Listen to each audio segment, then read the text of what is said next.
সবাইকে স্বাগতম। এখানে একটা বইয়ের ছবি দেখা যাচ্ছে।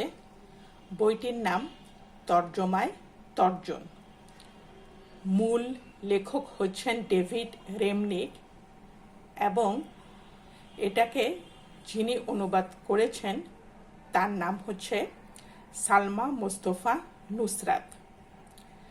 ডেভিড রেমনিক ট্রান্সলেশন ওয়ার্ডস নামে একটি প্রবন্ধ লিখেছিলেন, সেটাকেই বাংলায় অনুবাদ করা হয়েছে। অনুবাদটি আক্ষরিক না, এখানে আক্ষরিক অনুবাদ করা হয়নি এবং লেখক যথাসাধ্য চেষ্টা করেছেন অনুবাদটা যেন সহজ এবং বোধগম্য হয়। এই পুস্তক